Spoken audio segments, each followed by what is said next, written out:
Have you ever thought of playing your Xbox on your phone, on your tablet, right? Well, that is Project xCloud, and I'm just going to show you how it actually works. Let's jump in.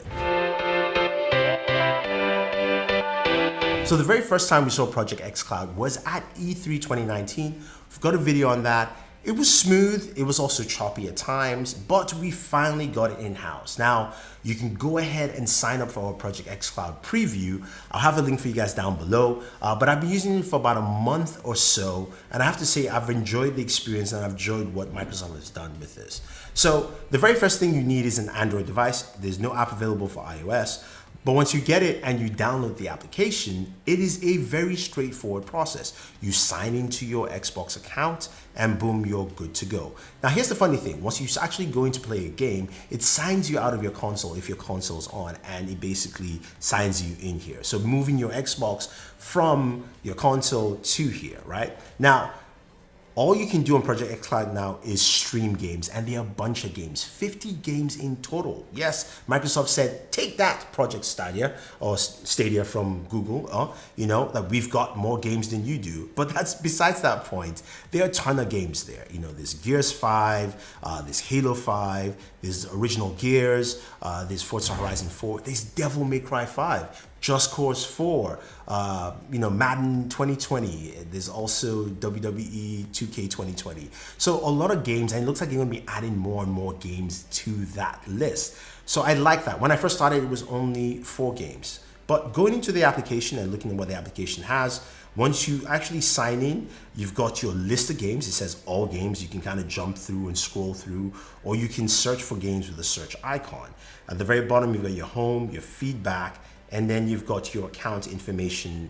Yeah, it says, Thunder Emperor, so follow me on Xbox.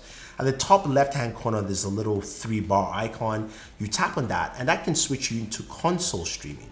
Currently, that option is not available, but it allows you to stream directly from your console. So if there are games that are not available on Project xCloud, you can stream that directly. So if it's a third-party game that, say, Microsoft hasn't actually put on xCloud and you own it, then you can stream it directly from your console. Now, also, Microsoft stated that Project xCloud next year, 2020, will have streaming for Xbox Game Pass, which is one of the best services ever. If you don't have Game Pass, go ahead and get it, especially Game Pass Ultimate for PC. You can stream those. You can also download these games on PC as well. But that will be coming in the future. So what's the gameplay process here? You pick a game you want to play, and let's say we go to Devil May Cry 5. We click on that, and you have the option to play. Now, when you press play, the first time, if you haven't connected a controller, it would say, go to Bluetooth settings and connect a controller. Now, currently, an Xbox controller is what I'm using. I'm using the brand new Elite controller. It is absolutely dynamite. Lovely controller. Check out my video on it. I truly like it. But it makes the gameplay process pretty easy because it's a standard Xbox controller. I think Microsoft went away from on-screen controls. I think that's a smart thing to give you the same experience. They did say that they will also support multiple controllers in the future, all the Razer controllers, including as well the Sony PlayStation 4 DualShock controller. Yes, so you can actually have a DualShock controller on playing Xbox games, which is pretty cool. Now, the Razer Jungle Cat, which I haven't done my video on yet, is truly the perfect Xbox controller. I like the look of this bad boy, and I can't wait for that update to play my games because it makes the whole process really portable and easy to take around with you. But once you have your controller, you jump into the game, it's a setup process, and boom, you're good to go. You start playing, and I've got to say the gameplay experience has been really good. When I initially started a month ago, there was some choppiness, I will agree, and I'll mention that, but they've been fixing this, and there's actually a lot of feedback questions on here. But the gameplay process now is smooth. I was playing Devil May Cry 5, I was playing Gears. Gears still is the one that gives me a little bit of choppiness, I will agree, but Forza Horizon 4, that just ran pretty smooth. I was actually on my data plan. I didn't realize that until later on that, oh wow, I wasn't on Wi-Fi. And it runs fairly the same on data and Wi-Fi. You don't notice the drops. There's an icon that'll tell you that, hey, look, you're losing signal, your signal's getting worse, that kind of thing in there.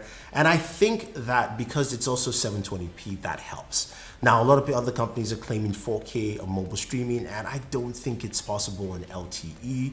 And I'm sure maybe Microsoft will mention that, hey, look, when 5G is more accessible, we're going to have that 5G option. But it feels like playing in Xbox on your phone. And you can do this also on a tablet as well. So if you've got a tablet, that makes a lot of sense. I see this as making it look the portable Xbox experience.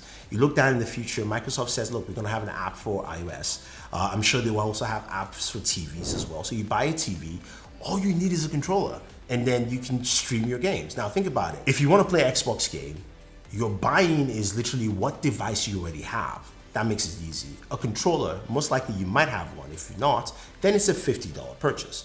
Then the biggest purchase of yours in the future would be Xbox Game Pass with streaming. And that's probably about $60 a year or so. And boom, you're done. You're paying a smaller price to jump in. Now, the other services out there, the Stadia that's coming out, and Stadia has a founders pack of $129, but you have to pay for every game. So right now, Project xCloud is free, by the way. There's no payments available. You can sign up. The link will be down there for you guys below. But you get to enjoy a lot of these games. And the experience is truly nice. It's getting better.